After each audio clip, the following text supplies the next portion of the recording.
Bom dia, pessoal! Vamos começar mais uma aula do canal da professora Gisele Isaacson e hoje eu escolhi falar com vocês sobre o recurso de apelação.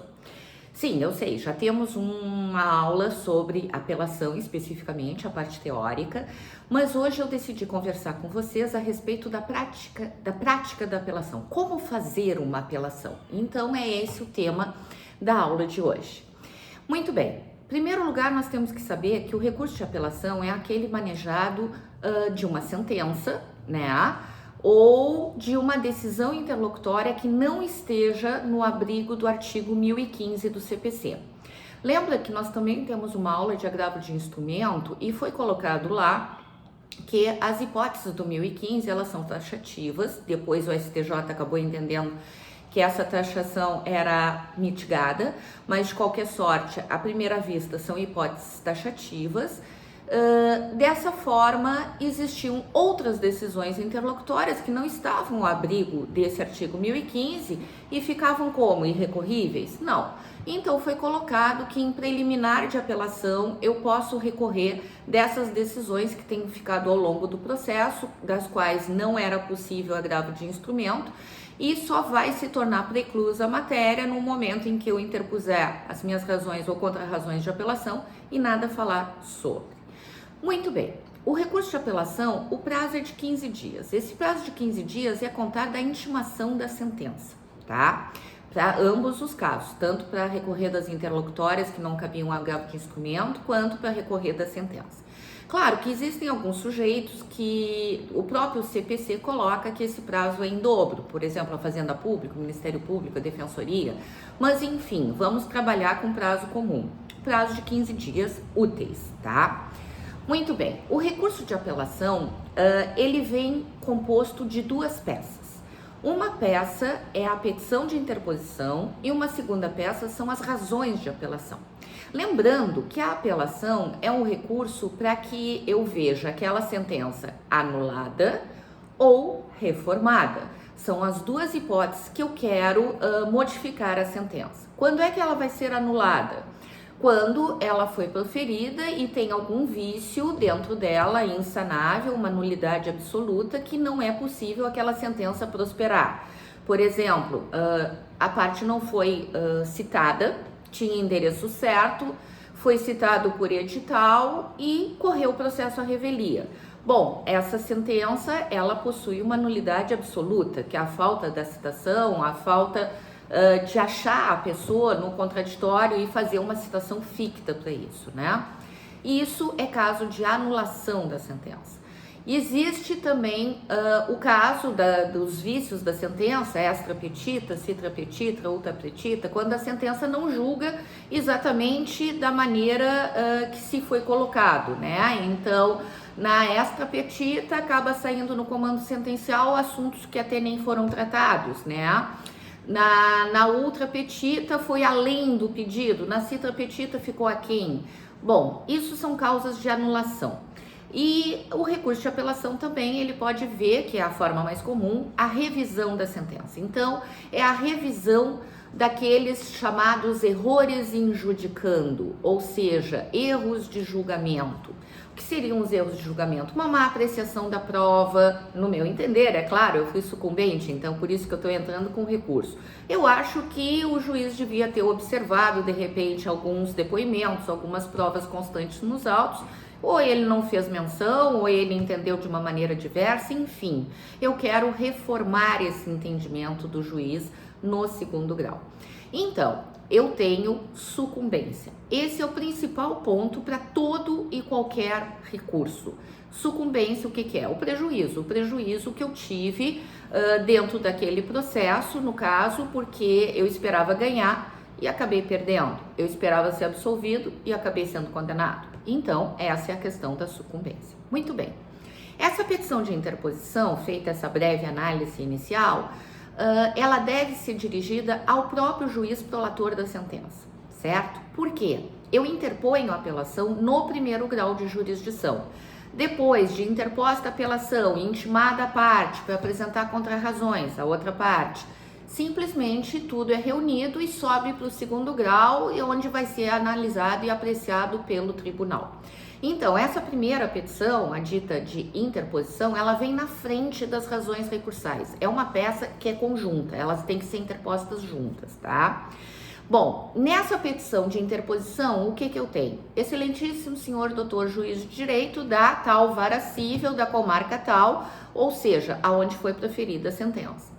Abaixo dá um espaço, processo número, menciona o processo e aí vem um preâmbulo que vem dizendo o seguinte: fulano de tal, a parte que está recorrendo, né?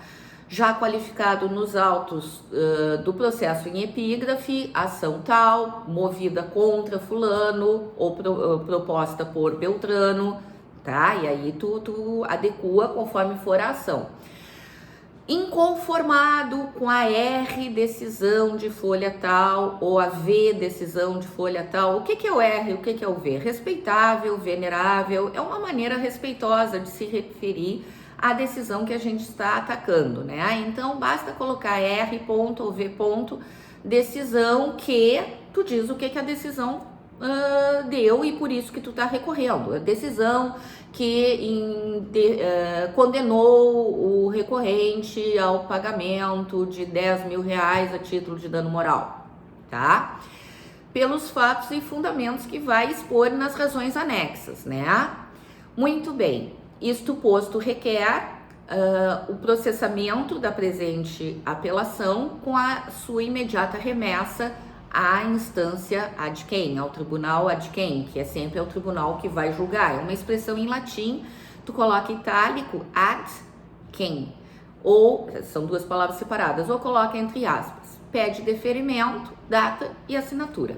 Essa é tipo uma capa, tá? É uma petição de interposição que tu vai oferecer ao juiz da causa para que ele desencadeie toda essa questão de intimação da outra parte, para que ela possa contrarrazoar, reunião de todas as peças e remessa ao juízo ad quem.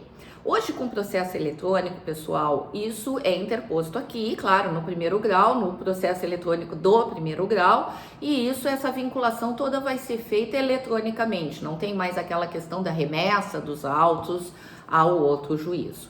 Bom, muito bem, essa é a petição de interposição, acompanhada essa vem as razões de apelação.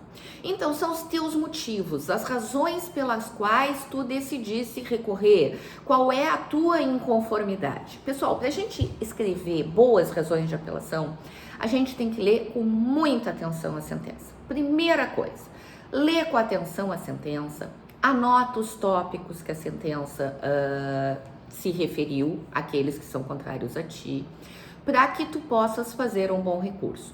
Lembra, pessoal, que existem os dois efeitos, o efeito devolutivo vertical e horizontal. A parte no momento em que interpõe um recurso, ela utiliza o efeito devolutivo horizontal, ou seja, ela escolhe dentro das matérias que ela foi sucumbente qual que ela deseja recorrer. Lembra sempre que o recurso ele é voluntário, ele não é obrigatório. Então, se daqui a pouco a parte foi condenada em danos morais, danos materiais e lucros cessantes e acha que só tem fundamento para recorrer dos danos morais, ele aceita a condenação quanto aos outros e recorre só dos danos morais. Então, ele exerce o seu efeito devolutivo horizontal, ou seja, na linha das matérias possíveis de recurso, a parte elege apenas uma. E isso é respeitado. As outras duas vão transitar em julgado, tá? Bom, então a parte tem que ler com toda atenção a sentença. Eu costumo fazer uma listinha do lado, arrolando os tópicos que a sentença colocou. E eu vou para dentro do processo, vou ver então o que eu acho que eu posso levantar no recurso de apelação para que chame a atenção do tribunal que aquela sentença ela deve ser reformada neste ou naquele ponto. Então, essas são as minhas razões de apelação, tá? Então, a peça das razões que vai vir anexa à petição de interposição, vocês vão colocar lá em cima. Egrégio tribunal, tratamento comum, tanto Tribunal de Justiça quanto TRF, normal. Egrégio tribunal. Aí tu coloca os dados do processo. Processo número tal, apelante fulano, apelado Beltrano, origem tal. Quinta vara cível, sexta vara cível, da comarca de não sei o que, tá? Repete. Fulano de tal, o nome do teu agravante. Já qualificado nos autos do processo em epígrafe, ou já qualificado no processo em epígrafe, vem respeitosamente perante vossas excelências, porque tu tá mandando para o tribunal, então há uma Câmara que vai julgar o teu recurso. Claro, pode ter a decisão monocrática, mas de qualquer sorte é designada uma Câmara. Bom, vem perante vossas excelências inconformado com a R decisão de folha tal ou do evento tal, se tu tá trabalhando com processo eletrônico, apresentar seu recurso de apelação, forte com base no artigo 1009 do CPC, que é o fundamento legal do recurso de apelação, que tu pode colocar lá na petição de interposição também, o artigo, com base nos fatos e fundamentos que passa a expor. Aí é bacana tu trazer em tópicos, tá? Eu sempre trabalho em tópicos, porque eu acho que a gente tem que facilitar a vida de quem vai ler. Afinal de contas, a gente quer ganhar simpatia até mesmo dentro da argumentação que a gente vai trazer para ver se a gente consegue reformar a decisão que foi proferida no primeiro grau. Então, eu organizo em três pontos. Primeiro, dos fatos, segundo, do direito e por último, do pedido, tá? Dos fatos. Primeiramente, eu vou trazer um breve, mas é breve, pessoal, relato dos fatos. Qual é a ação, qual é o objeto da ação, o que aconteceu e qual foi o resultado da sentença. Brevemente, mais ou menos uns 4 parágrafos, não mais do que isso, porque o processo vai inteiro, tá? Os desembargadores vão conseguir enxergar o processo inteiro. Então, as linhas gerais, não a miudeza que tem dentro do processo, as linhas gerais do processo eu vou colocar nos fatos. Uma coisa importante de lembrar que o recurso de apelação, ele é um recurso que ele tem o duplo efeito, o efeito suspensivo e devolutivo, tá? O que é o efeito suspensivo? Quando eu interponho o recurso de apelação ou ainda no prazo de interposição desse recurso, que não se sabe se ele vai ser interposto ou não, simplesmente essa decisão, tá? Ela não pode ser executada de imediato. Ele tem esse efeito suspensivo. A decisão fica suspensa. Ela não pode ser imediatamente executada, tá? Porque existe a questão do cumprimento provisório de sentença, que a gente já falou no outro vídeo também. Então, fica obsta a preclusão e obsta a coisa julgada, o recurso. Bom, no momento em que eu tenho no CPC alguns casos, poucos, do recurso de apelação que comporta efeito suspensivo, ou seja, ele suspende a decisão, ele impede que essa decisão vá além. Bom, nesses casos, tá, que estão lá no artigo 1000, vou conferir para vocês aqui, no artigo 1009, 1009 é o artigo da apelação, tá? E no artigo 1012, que fala que a apelação terá efeito suspensivo, no parágrafo 1º ele traz, além de outras hipóteses previstas em lei, começa a produzir efeitos imediatamente após a publicação da sentença que... E ali tem os casos em que essa apelação ela não vai comportar efeito suspensivo.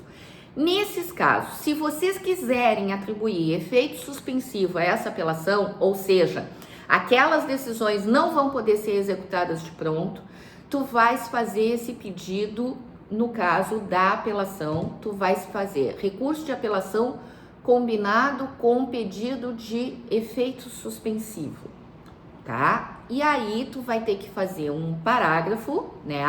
Então tu tá lá, tu fez o preâmbulo da tua apelação, tu explicou os fatos, pode colocar antes dos fatos ou depois dos fatos. Preliminarmente, tá? E nesse preliminarmente tu vai traçar o fumus boniuris e o periculo in mora para o pedido de concessão de efeito suspensivo àquelas apelações que não possuem. Também em sede preliminar, tu vai trazer aquelas questões de decisão interlocutória que não foram passíveis de agravo de instrumento. Se tu tiver, tu vai trabalhar em sede preliminar também. Bom, dito isso, voltando à organização do nosso recurso. Então, dos fatos, eu vou ser breve, vou relatar os fatos. Do direito, aí é o ponto, pessoal. Esse é o cerne do teu recurso. Tu tens que trazer a decisão atacada, confrontá-la com as provas que existem nos autos ou com textos legais que existem para demonstrar que essa decisão merece ser reformada. Então, tu vais trazer toda a situação fática, a situação da sentença e a situação do arcabouço jurisprudencial ou doutrinário ou legal que tu tenhas à mão para dizer, senhores, essa sentença é passível de modificação. A prova da testemunha tal não foi bem valorada. No momento em que a testemunha disse tal coisa, ela comprovou o fato alegado na inicial e isso foi desconsiderado na douta sentença. Gente, urbanidade e educação. No recurso, como em qualquer peça processual, a gente tem que ser delicado. A gente não pode sair atacando. A gente tem que usar palavras respeitosas. É normal a gente estar inconformado com uma decisão, mas isso não implica em ofender a decisão, ofender o julgador. Então, equivoca-se a douta sentença no momento em que atribuiu maior peso à testemunha tal, uma vez que a testemunha fulana demonstra com clareza os fatos narrados na exordial, sei lá, tá? Então, tu vai dizer que equivocou-se ou a valoração não foi completa ou alguma coisa leve. Não podemos sair ofendendo nenhuma sentença e nem a ninguém.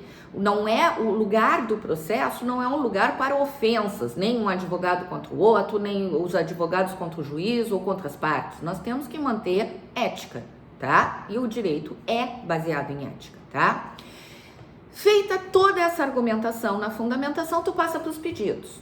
O que tu queres? Isto posto requer a reforma da decisão que de primeiro grau ou o julgamento, o prosseguimento do processo, porque ele extinguiu o teu processo, tu quer o prosseguimento do processo, tu quer a reforma para que ele siga, ou tu quer a reforma da decisão, minorando o valor de dano moral atribuído. Tu vai trazer o que tu quer de reforma. Se porventura, que eu disse no início, pode ser de anulação ou de reforma. Se tu porventura queres a anulação da decisão, porque a decisão simplesmente é eivada de algum vício, tu vai pedir a anulação da decisão, né? Por isso, por aquilo outro. Tu traz os teus motivos, brevemente, certo? E se tu quiseres a tutela antecipada recursal, que é aquela da atribuição do efeito suspensivo, tu vai fazer nos pedidos também. Então, isto posto requer a concessão da tutela antecipada recursal para o fim de atribuição do efeito suspensivo ao presente recurso, tá? B, requer a reforma da decisão com a minoração do valor de danos morais atribuído ao qual o recorrente foi condenado, tá? Tu traz essas questões. E, ao fim e ao cabo, nesses termos, pede deferimento, tá? Data, assinatura. Pronto. As duas peças unidas, elas vão ser entregues no primeiro grau e o primeiro grau vai intimar a outra parte no prazo de 15 dias para apresentar as suas contrarrazões, garantindo assim o princípio do contraditório, certo? E no julgamento dessa apelação, depois ele vai ir para o tribunal, vamos reunir as peças, vai tudo para o tribunal, lembrando sempre que as contrarrazões não é uma peça obrigatória, tá? Pode ser que a parte não contrarrazoe. É cabível aqui também recurso adesivo, a gente já falou em outra aula também sobre o recurso adesivo. E vai para o tribunal, onde vai ser sorteada uma câmara, vai ser sorteado o relator, e o relator vai poder, então, ter o poder de decidir monocraticamente ou encaminhar para o julgamento na Câmara. Pessoal, era essa a ideia que eu tinha para trazer para vocês a respeito de uma parte prática do recurso de apelação. Tem muitas outras coisas que a gente tem que falar por apelação, mas a gente vai seguindo, conversando aqui pelo canal. Agradeço muito o engajamento de vocês, os comentários. Eu estou muito contente, eu estou com 550 seguidores já. Se você conhece alguém que se interesse por direito, que possa curtir essas aulas, por favor, indica, que quanto mais pessoas a gente atingir, alcançar, mais feliz eu vou ficar, porque transmitir conhecimento é uma coisa muito importante e eu sou muito honrada de poder fazer isso com vocês. Qualquer coisa, ativa o sininho, dá o curtir e muito obrigada mais uma vez por toda a atenção. Um grande beijo, fiquem bem.